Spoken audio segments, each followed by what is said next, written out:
You think you've watched Jingle all the way enough times to remember every detail. The truth is, behind the chaos in toy stores, Arnold Schwarzenegger's hilarious chase sequences, and the iconic Turbo Man suit, this film hides countless subtle details most of us never even noticed. From sharp social satire and untold behind-the-scenes moments to emotional layers too deep to catch on a first viewing, Jingle All the Way is far from the simple holiday comedy you thought it was.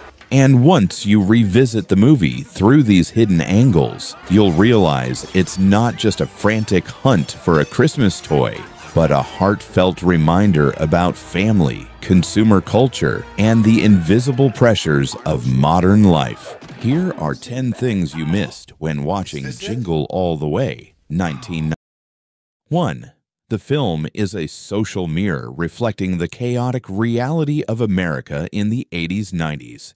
You may have laughed at the scenes of adults trampling each other to get a toy, but behind that humor lies an unsettling truth about American society during that era. The 80s and 90s were the peak of consumerism, when Christmas became a true commercial battleground. The most infamous event was the 1983 Cabbage Patch Kids craze, where crowds became so frantic that police intervention was required across multiple states. News outlets like ABC and CBS captured footage of adults fighting desperately in stores. Jingle All the Way drew directly from these real images, softening them with comedy, but preserving the critical tone. When Howard dives into the mob, audiences of that time immediately recognized it as a cuter version of the consumer frenzy that once swept across America. Younger viewers today may think it's exaggerated, but those who lived through that era know the film is referencing something painfully real, a society driven to madness by toys and marketing.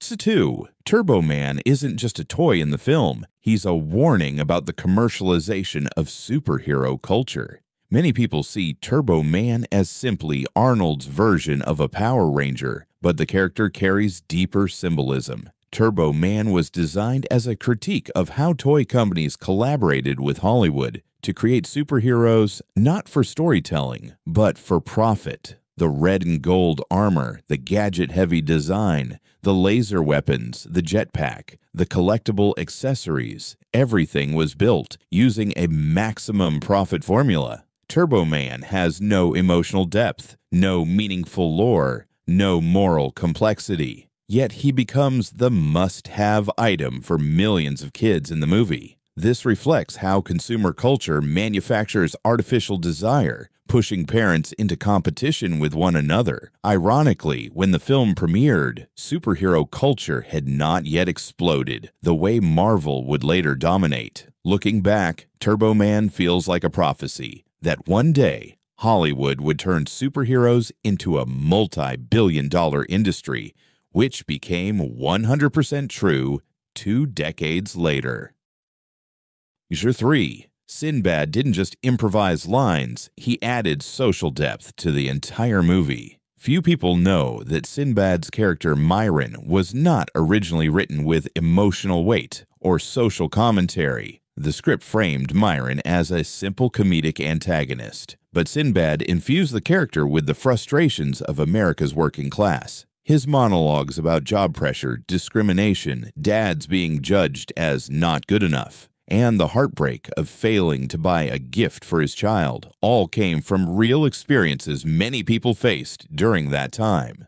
This improvised authenticity is why Myron feels like one of the most real supporting characters in any Christmas comedy. One particularly striking moment, Myron confessing he once wanted to be an engineer but ended up a mailman because life pushed him that way, wasn't in the script at all. Sinbad invented it on set. That's why, even though Myron sometimes goes overboard, audiences sympathize with him more than they resent him. 4. The chaotic toy store scene isn't just slapstick. It's a precise reenactment of collective trauma. The filming technique for the toy store chaos was inspired by war zone journalism. The director wanted a sense of genuine panic, so he used handheld cameras, fast panning, intentional shakiness, and even instructed extras to bump into the camera crew. Modern viewers might see the scene as cartoonish, but people from that era remember it as a disturbing reality. Adults did fight violently for toys they believed would make their children happy. The film highlights a painful irony. Christmas is supposed to be a season of love, yet modern society turned it into a season of consumer violence. This contradiction is the heart of the film's message, though many viewers miss it because they're too busy laughing. Black market prices skyrocket, and suddenly, every child needs the toy. The movie also mocks how advertising transforms a simple product into a symbol of a perfect childhood. Howard believes Jamie will be devastated without Turbo Man, but that belief was planted by commercials, not by Jamie himself. This reflects one of the most powerful weapons in marketing, making parents feel guilty for not keeping up with what society tells them children should have. The film identified this manipulation decades before social media ads and algorithm-driven marketing became the norm. 6. Arnold created the energy of a father fighting in desperation, a perspective almost no one notices because we're so used to seeing Arnold as a muscular action hero. Many viewers overlook how well he portrays vulnerability and helplessness in this film. Howard isn't a warrior, he's a panicked father. In every chase scene, Arnold's eyes carry a genuine fear that he's losing his son. What's special is that Arnold himself suggested that Howard shouldn't fight too well in the movie. He asked to be portrayed as a normal dad with no superpowers. This choice made Howard's journey far more believable, and it made the final scene, when Jamie realizes his father is the real Turbo Man, significantly more emotional and meaningful. 7. Ted, the most misunderstood character in the film, is a metaphor for toxic comparison between families. Instead of being just the annoying neighbor hitting on someone else's wife, Ted represents a type of person we often encounter in real life, someone who performs perfection. Ted bakes cookies, fixes the house, decorates the tree, and cares for his son flawlessly. But everything he does is a performance. He wants to be seen as the ideal father, yet fails miserably because he intrudes into other people's lives. Ted isn't disliked because he's evil, but because his perfection is fake, because of the rehearsed smile, the forced charm, and the way he makes other fathers feel inadequate. Howard fears Ted not only because Ted pays attention to his wife, but because Ted forces Howard to confront his own shortcomings, and that is the real pain the film subtly explores. 8. Turbo Man was designed as a maximum commercialization project, a product engineered to extract money. The designers created Turbo Man using a checklist optimized for toy sales. Eye-catching colors, glowing light-up features, push buttons, weapons, jetpacks, removable accessories, and even a rudimentary lore that could expand into future TV shows. Turbo Man wasn't created to tell a story. He was created to sell. Many viewers don't notice this. In the film, Turbo Man appears everywhere. TV commercials, posters, billboards, LED screens, fast food promotions, action figures, balloons, stage shows, and a full TV program. This illustrates how toy brands at the time dominated children's minds, convincing them that Turbo Man represented the pinnacle of childhood happiness.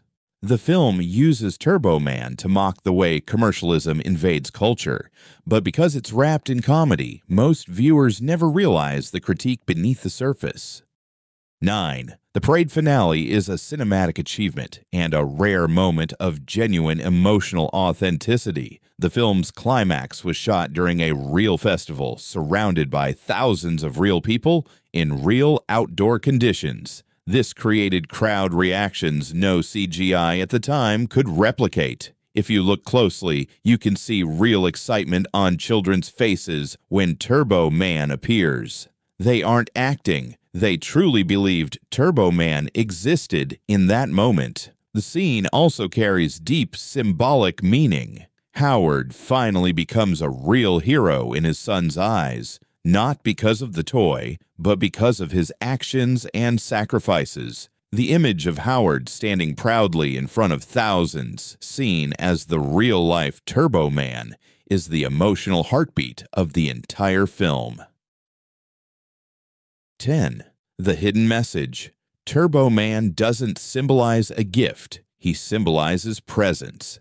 Many viewers think the lesson is simply love matters more than gifts. That's true, but the film goes deeper. Turbo Man is a metaphor for a father's place in his child's world. Jamie wants Turbo Man not because of the toy itself, but because Turbo Man represents the hero he longs to see in his father. Howard doesn't understand this at first, believing the toy is the only way to make up for his absence. But when Howard puts on the suit, when Jamie sees that his own father is Turbo Man, Jamie realizes the real hero he needed had always been there, just too busy to notice. The film isn't just a critique of consumerism, it's a powerful reminder that children don't need the best toys. They need time, presence, and genuine love from their parents.